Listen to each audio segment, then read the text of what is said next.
ప్రభువైన యేసుక్రీస్తు నామం పేరిట అందరికీ వందనాలు. ప్రత్యేకించి ఈ యొక్క ప్రత్యేక సమయంలో దేవుని యొక్క వాక్య భాగము నుంచి దేవుని యొక్క వాక్యాన్ని ధ్యానం చేసేటటువంటి విధానం జ్ఞాపకం చేసుకుందాం. మనందరికీ వాక్య ధ్యానం అనేటటువంటిది తెలుసు, కానీ చాలామంది ఆరాధనకు, పాటలకి, ప్రార్థనకి ప్రాధాన్యత ఇస్తారు, కానీ దేవుని యొక్క వాక్య ధ్యానానికి ప్రాధాన్యత ఇచ్చేటటువంటి వారు ఎక్కడన్నా కనపడతారంటే కొంతమంది మాత్రమే మనం చూస్తూ ఉంటాం. పాటలు ఎక్కడైనా వినపడుతూనే ఉంటాయి, ఆరాధన ఎక్కడైనా వినపడుతూనే ఉంటుంది, ప్రార్థన ఎక్కడైనా వినపడుతూనే ఉంటుంది. వాక్య ధ్యానం అనేటటువంటిది ఎక్కడ వినపడదు. కానీ మనందరికీ వాక్య ధ్యానం గురించి ఎక్కడన్నా ఉంది అని అంటే మొట్టమొదటిగా గుర్తొచ్చేది కీర్తనల భాగంలో మొదటి కీర్తన భాగం, యెహోవా ధర్మశాస్త్రమునందు ఆనందించుచు దీవారాత్రము దానిని ధ్యానించుడి అనేటటువంటి మాట గుర్తుకొస్తూ ఉంటుంది. దేవుని యొక్క వాక్యాన్ని దేవుడు కోరుకునేటటువంటిది ఏంటంటే దీవారాత్రులు అనగా పగలు రాత్రి వాక్య భాగాన్ని ధ్యానించేటటువంటి వారముగా ఉండాలి. దేవుని యొక్క వాక్య భాగాన్ని ధ్యానించేటటువంటి వారు, దేవుని యొక్క వాక్యాన్ని అలాగున ధ్యానించాలి అనంటే మనం షాప్కు వెళుతున్నా కానీ, లేకపోతే బయటికి నడుస్తున్నా కానీ, మనం ఎక్కడికి వెళ్తా ఉన్నా దేవుని యొక్క పరిశుద్ధ గ్రంథాన్ని చేత పట్టుకునేటటువంటి వారముగా ఉండాలి.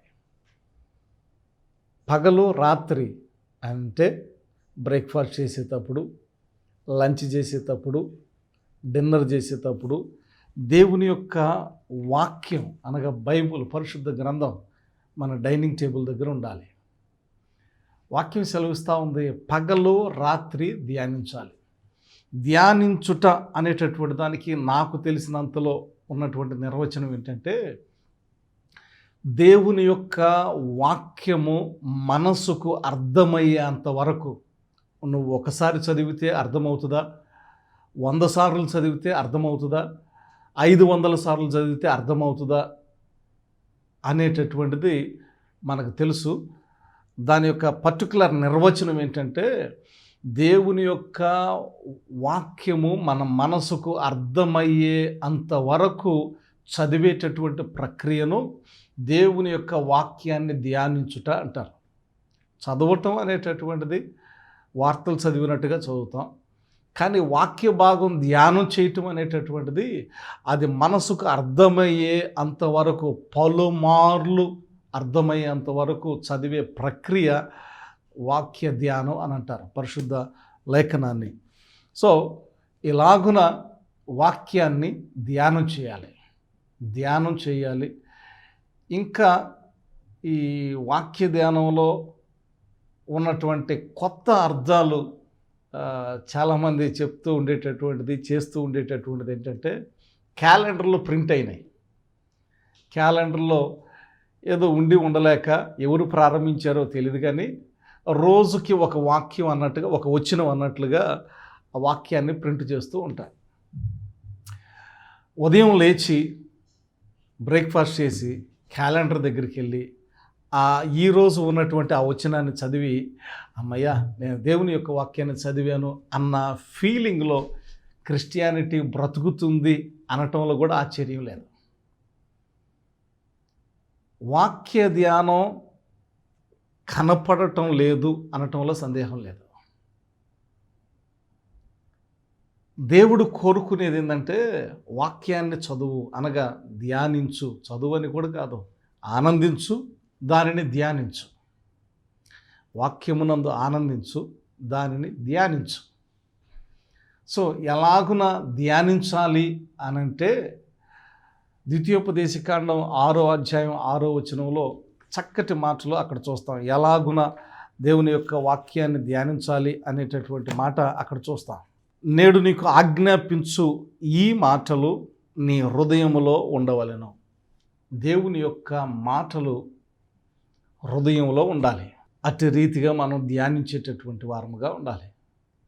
వాక్యం అనేటటువంటిది హృదయంలో ఉండాలి. హృదయము నిండిన దాన్ని బట్టి నోరు మాట్లాడుతూ ఉంటుంది. సో హృదయం దేనితో నింపబడితే అటు రీతిగా నోరు కూడా పలుకుతూ ఉంటుంది. హృదయం దేనితో నింపబడితే మన కాళ్ళు కూడా అటు రీతిగా నడుస్తూ ఉంటాయి, చేతులు కూడా అటు రీతిగా పనిచేస్తూ ఉంటాయి. హృదయం నిండిన దాన్ని బట్టి మన కళ్ళు కానీ చేతులు కానీ కాళ్ళు కానీ పనిచేస్తూ ఉంటాయి. హృదయంలో కొంతమందికి వాక్యం ఉండదు, కానీ ఈ లోకానుసారమైనటువంటి అన్నీ నింపబడి ఉంటాయి. ఒకసారి ఒక పాత్రలో ఏదైనా నింపితే మరి ఒక్కటి నింపటానికి అది ఖాళీ ఉండదు కనుక ఇంకొక పాత్రను తీసుకుంటాం. ఏదైనా పాత్రలో ఏదైనా నింపాలి అని అంటే అది ఖాళీగా ఉండాలి. నువ్వు ఆల్రెడీ దేనితోనూ నింపుకొని వాక్యాన్ని నువ్వు హృదయంలో నింపుకోవాలని ప్రయత్నం చేయటం అవివేకం అనటంలో సమంజసం. దేవుని యొక్క వాక్యాన్ని హృదయంలో ఉంచుకోవాలి. ఇంకా క్రింద ఉన్నటువంటి మాట కనుక చూస్తే, నీవు నీ కుమారులకు వాటిని అభ్యసింపచేసి, నీవు నీ కుమారులకు వాక్యాన్ని అభ్యసింపచేసి. ఈ మాట కొంచెం డెప్త్గా మనం జ్ఞాపకం చేసుకుంటే, నీ కుమారులకు అభ్యసింపచేసి, 100,000, 1,000, లక్షలు ఖర్చు పెట్టి బుక్స్ కొనటానికి చాలా ప్రయాసపడుతూ ఉంటాం. వాటన్నిటిని బ్యాగుకు సర్ది స్కూలుకు పంపిస్తూ ఉంటాం. వాక్య ధ్యానము ఎప్పుడు మనం చేయాలి అని అంటే, దేవారాత్రులు వాక్య ధ్యానం చేయాలి అని జ్ఞాపకం చేసుకున్నాం.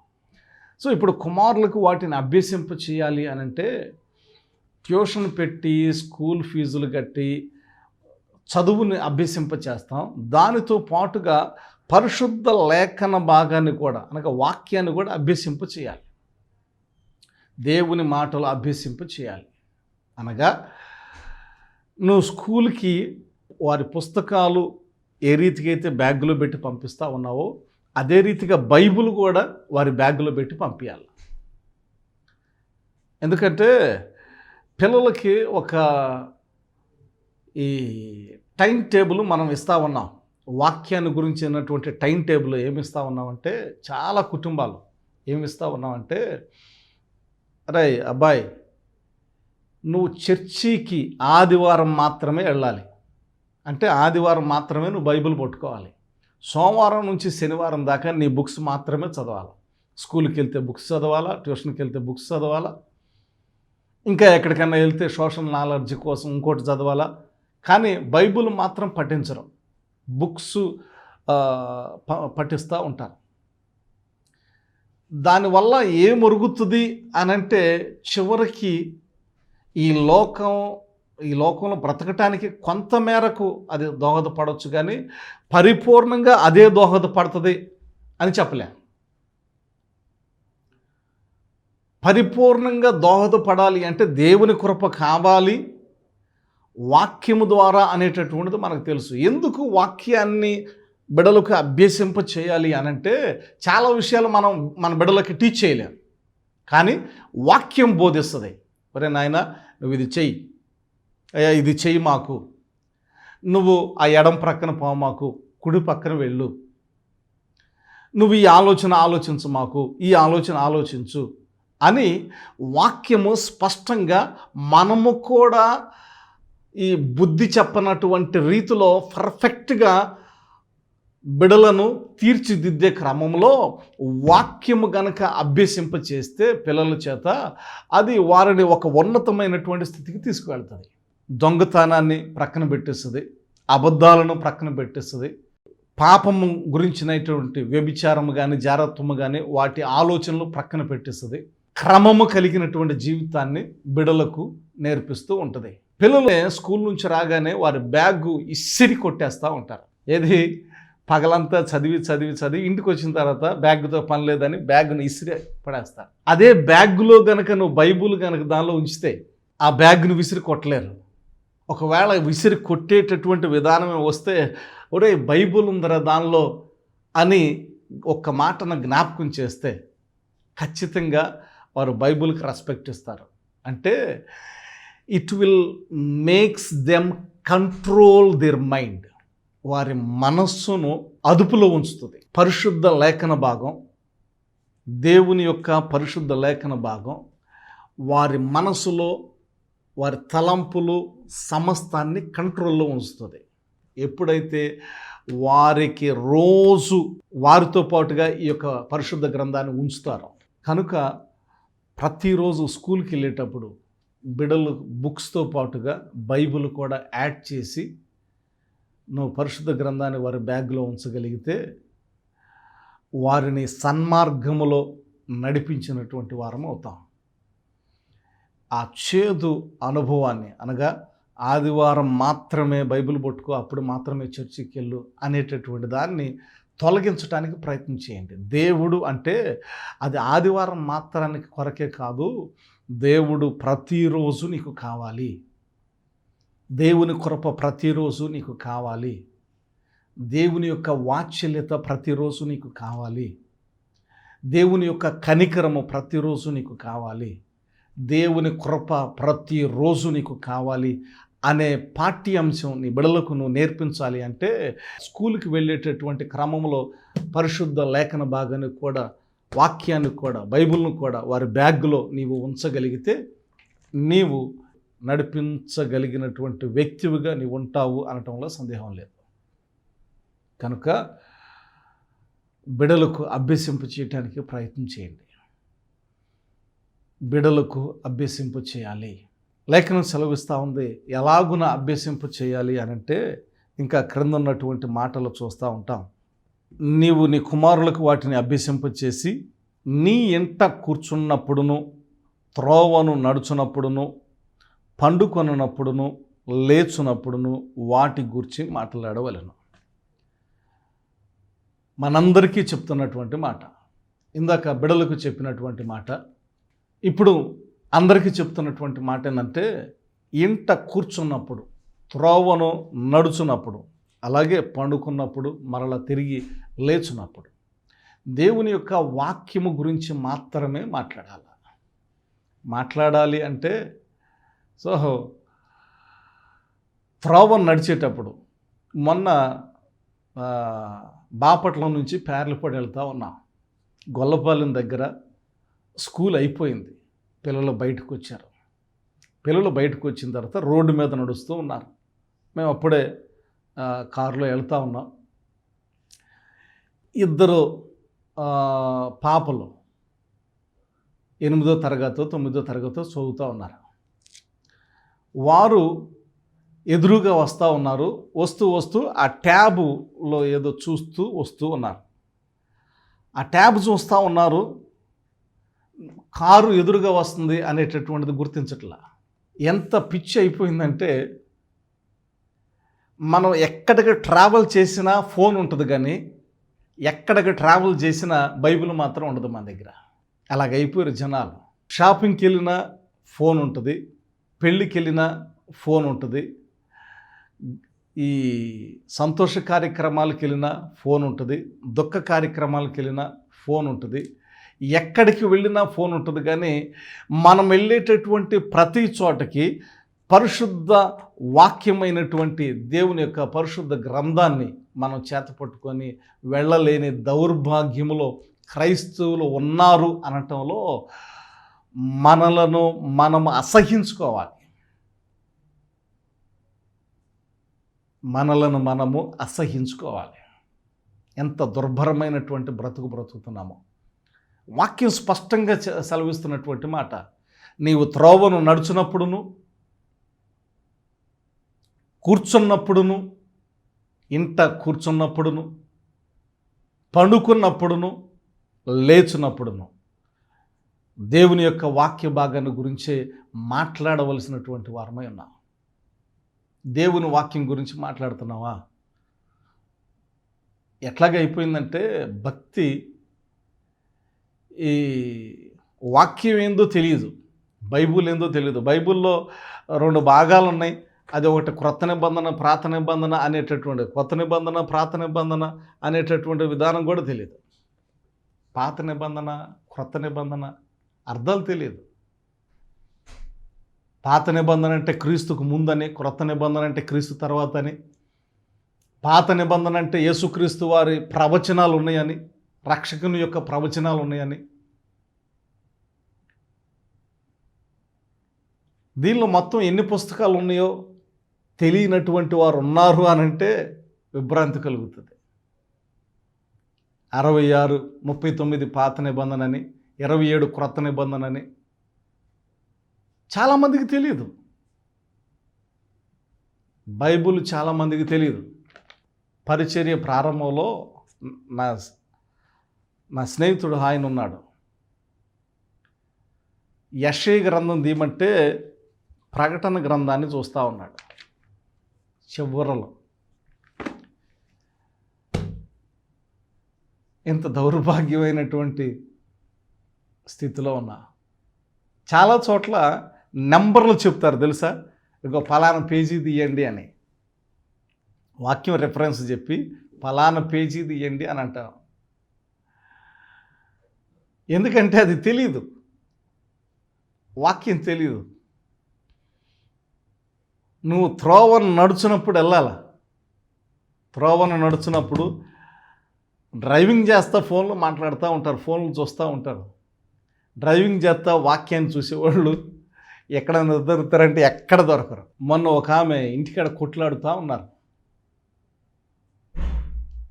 ఏమైందో తెలీదు, ఒకరు బింది కంటే ఇంకొకరు బింది ముందు ఉంది. ఆ ముందున్న బిందిని పక్కకి నెట్టేసి పట్టుకుంటుందంట. ప్రార్థనకి వెళ్ళి ఆమె, లోకంలో ఉండే ఆమె, ఫస్ట్ నా బిందు ఉంది నేను పట్టుకోవాలి, అది గొడవ. ఎక్కడి దాకా వెళ్ళిందంటే చేతులు చూపించుకుంటా మొత్తం ఒరిజినల్గా పచ్చిగా తిట్టుకుంటా ఉన్నారు. మాస్టర్ గారిని ఎక్కడో దూరం నుంచి చూసింది, వాళ్ళ దగ్గరికి వస్తున్నట్టుగా. ఈ చెయ్యి ఇట్లా ఎత్తి తిడతా ఉంది. ఇట్లా ఎత్తినటువంటి చెయ్య దించలేక మొత్తం ట్రాక్ మార్చేసి, ఇదిగో నీ తాత అల్లులుయ, నీ జేజి అల్లులుయ, నీ అమ్మమ్మ అల్లులుయ, నువ్వు అల్లులుయ అని తిడతా ఉంది. ఇది తిట్లు అనుకొని అవతలామే నీ అమ్మే అల్లులుయ, నీ బాబు ఇంకా పెద్ద అల్లులుయ. ఎట్లా తయారవుతున్నారంటే, ఎంట కూర్చున్నప్పుడు దేవుని వాక్యం గురించి మాట్లాడేటటువంటి సందర్భాలు లేవు. కొట్లాటలు, అసూయలు. కొంతమందికి తిడితేనే నిద్ర పడుతుంది, ఎవరి మీదన్నా పోట్లాడితేనే నిద్ర పడుతుంది, ఎవరి మీదకన్నా దౌర్జన్యంగా వెళ్తేనే నిద్ర పడుతుంది, ఎవరిదన్నా కొట్టేస్తేనే నిద్ర పడుతుంది. ఏదో ఒకటి రావాలా, ఏదో ఒకటి లోకంలో ఏదో ఒకటి రావాలా అని చూస్తూ ఉన్నారు. కానీ దేవుని దగ్గర నుంచి ఏదన్నా రాబట్టుకోవాలా అనగా దేవుని యొక్క వాక్యాన్ని నేను చదవాలి, ఆ చదివింది గ్రహించుకోవాలి, గ్రహించబడినప్పుడు నాకు అర్థమవుతుంది దేవుడు ఏమై ఉన్నాడో, నాకు అర్థమైనప్పుడు ఖచ్చితంగా నేను దానిని పొందుకుంటాను అనేటటువంటి ఆ వాతావరణం పూర్తిగా మర్చిపోయారు. లోకంలో ఏదో రావాలి, అది మాత్రమే ఉంది. లోకంలో ఏమొస్తుంది, దేవుని దగ్గరకు వస్తే వస్తుంది. నువ్వు అడిగు వాటికంటే, ఊహించు వాటికంటే అత్యధికముగా అనుగ్రహించగలిగినటువంటి దేవుడు. నాకు నా జీవితం తెలుసు, నా స్థితి తెలుసు ప్రారంభంలో. కానీ దేవుని దగ్గరకు వచ్చిన తర్వాత నేను అడిగిన వాటికంటే, ఊహించిన వాటికంటే అత్యధికముగా దేవుడు అనుగ్రహించాడు నా జీవితం. ఎక్కడో లేదు, బాపట్లోనే ఉన్నా. ప్రారంభ జీవితానికి ఇప్పటికీ వ్యత్యాసం ఎక్కడికి వస్తే అందరికి అర్థమవుతుంది. లోకంలో ఏదో సంపాదించటానికి కాదు, దేవుని యొక్క వాక్యాన్ని ధ్యానించడానికి ప్రయత్నం చేయండి. నీవు ఊహించిన దానికంటే అత్యధికంగా వస్తుంది, ఊహించిన దానికంటే అత్యధికంగా వస్తుంది. వాక్యాన్ని ఇంట కూర్చున్నప్పుడు, త్రోవను నడుచున్నప్పుడు, పండుకున్నప్పుడు, లేచినప్పుడు వాక్యాన్ని గురించి మాట్లాడాలి. ఈ బైబిల్ ఇట్లా పట్టుకొని షాపింగ్కి వెళ్తారా? చాలా చోట్ల వాదనలు జరుగుతూ ఉంటాయి. బైబిల్ పట్టుకొని నువ్వు వెళ్ళి ఏదన్నా రేట్ అడిగితే నచ్చకపోతే తిరిగి వచ్చేస్తారు. అంత నేను పెట్టలేనులే అని తిరిగి వచ్చేస్తారు. ఇదే ఈ పరిశుద్ధ గ్రంథం ఇక్కడ లేకపోతే బోడి నీ షాపులో ఏంది అనే మాట కూడా అది తక్కువ, ఇంకా భయంకరంగా తిట్టుకుంటూ ఉంటారు. ఆర్గ్యూ అవుతుంది భయంకరంగా. ఆ ఓనర్తో కొనేవాళ్ళు భయంకరంగా ఆర్గ్యూ చేసుకుంటూ ఉంటారు. పోవమ్మ పో అంటాడు. ప్రపంచంలో నీ షాపే ఉందా ఏంది? ఎక్కడ గతి లేక వచ్చాను అనుకున్నావా ఏంది? నా సంగతి నీకు తెలియదేమో. ఈ మాటలన్నీ అన్న తర్వాత మరలా బయటకు వస్తాంగా దేవుడు గుర్తుకొస్తాడు ఏదో ఒక టైంలో. అరే నేను ఆయన మీద అరవకుండా ఉన్నా బాగుండేది అనిపిస్తూ ఉంటుంది. అదే పరిశుద్ధ గ్రంథం నీతో ఉంటే పొరపాటును కూడా పల్లెత్తి మాట్లాడ. ఒకవేళ ఆయన అన్నా కానీ క్షమించేసి వస్తావు. మనసు నెమ్మదిగా ఉంటుంది. ఆవేశపడం. నిర్మలమైనటువంటి వాతావరణంలో ఉంటాం. బీపీలు షుగర్లు ఏమి రావు. ఎప్పుడు చూసినా ప్రశాంతంగా ఉంటాం. దేవుని యొక్క వాక్యము మనతో ఉంటే కనుక వాక్యాన్ని మనము ధ్యానం చేయవలసినటువంటి వారమైన. డ్యూటీకి వెళ్ళేటప్పుడు నీ బాక్స్ పెట్టుకుంటావు, పర్సు పెట్టుకుంటావు, నీ ఫోన్ పెట్టుకుంటావు. బైబిల్ను కూడా నువ్వు చేత్తో పట్టుకొని తీసుకెళ్ళగలుగుతావా? త్రోవను నడుచున్నప్పుడు బైబిల్ ఉండాలి. త్రోవను నడుచున్నప్పుడు బైబిల్ ఉండాలి. నువ్వు కూర్చున్నప్పుడు బైబిల్ ఉండాలి. దేవారాత్రులు దానిని ధ్యానించువాడు ధన్యుడు. దేవారాత్రులు ధ్యానించువాడు ధన్యుడు. ధన్యతలోనికి నడవాలి. ప్రభు యొక్క వాంఛ నీ ఎడల నా ఎడల ఏంటంటే మనమందరము ధన్యులం కావాలి అని. మనమందరము ధన్యులము కావాలి అనేటటువంటిది ప్రభు యొక్క వాంఛ, ప్రణాళిక, ఆయన కోరిక. కనుక వాక్యాన్ని ధ్యానం చేయగలగాల. మరొకసారి జ్ఞాపకం చేస్తూ ఉన్నా, వాక్యాన్ని ధ్యానం చేసేటానికి నిర్వచనం ఏంటంటే మన మనసుకు అర్థమవునంత వరకు పలుమార్లు వాక్యాన్ని చదివేటటువంటి ప్రక్రియను వాక్య ధ్యానము అని అంటారు. నువ్వు 5 సార్లు చదువుతావా, 10 సార్లు చదివితేనే నీ బుర్రకి ఎక్కుతుందా, లేకపోతే 20 సార్లు చదివితేనే నీ మనసుకి ఎక్కుతుందా, లేకపోతే 40 సార్లు చదవాలా? అన్నిసార్లు చదివి అర్థం చేసుకొని మనం ముందుకెళ్ళేటటువంటి ప్రక్రియను వాక్య ధ్యానము అని అంటారు. కనుక వాక్యాన్ని ధ్యానం చేద్దాం. వాక్యాన్ని ధ్యానం చేయటం వల్ల మనకు వచ్చే ప్రయోజనాలు ఏంటి? వాక్యాన్ని ధ్యానం చేయటం ద్వారా మనకు వచ్చే ప్రయోజనాలు లేఖనం సెలవిస్తూ ఉంది. నీటి కాలువల యోరను నాటబడింది, ఆకువాడక తన కాలమందు ఫలమిచ్చు చెట్టు వలె ఉంటారు. నీటి కాలువల యోరను నాటబడిన చెట్టు అది చిగురిస్తూ ఉంటుంది. మేము మొన్న 2-3 చెట్లు తీసుకొచ్చాం. బాప్తిస్ కార్యక్రమానికి వెళ్ళి 2-3 చెట్లు తీసుకొచ్చాం. దానిలో తీసుకొచ్చినటువంటి మామిడి చెట్లు చక్కగా ఉన్నాయి, పచ్చగా ఉన్నాయి, చెక్కు చెదర్లా. వేరే మొక్కలు వాడిపోయినాయి. చిగురించేటటువంటి చెట్టు చూసినప్పుడు ముఖంలో ఆ తేజస్సు కనపడుతూ ఉంటుంది, ఆనందం కనపడుతూ ఉంటుంది, నవ్వు కనపడుతూ ఉంటుంది, సంతోషం కనపడుతూ ఉంటుంది. వాడిపోయి ఎండిపోయినటువంటి మొక్కలను చూసినప్పుడు నిరాశ, నిస్పృహ కనపడుతూ ఉంటుంది మన ముఖాల్లో. అలాగే దేవుని యొక్క వాక్య ధ్యానము చేసేటటువంటి వారి ప్రతి ఒక్కరి ముఖాలలో సంతోషం కనబడుతుంది, ఆనందం కనపడుతుంది, తేజస్సు కనపడుతుంది, నవ్వు కనపడుతూ ఉంటుంది.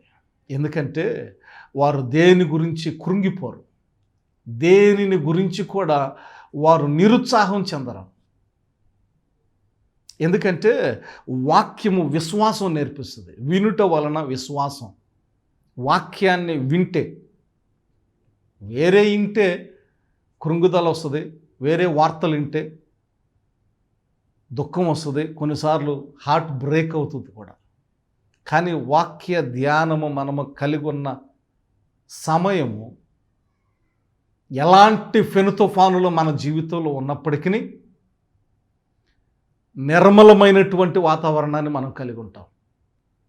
నిన్ను కృంగదీసే బాధలు ఉన్నప్పటికీ, నిన్ను దుఃఖపెట్టేటటువంటి సమస్యలు ఉన్నప్పటికీ, నా జీవితం అయిపోయింది అనేటటువంటి పరిస్థితులు నిన్ను వెంటాడుతూ నిన్ను చుట్టుముట్టినప్పటికీ, ఎలాంటి ప్రతికూల పరిస్థితులు ఉన్నప్పటికీ కూడా వాక్య ధ్యానము కలిగి ఉన్నటువంటి వారి జీవితాలు నిర్మలముగా ఉంటాయి.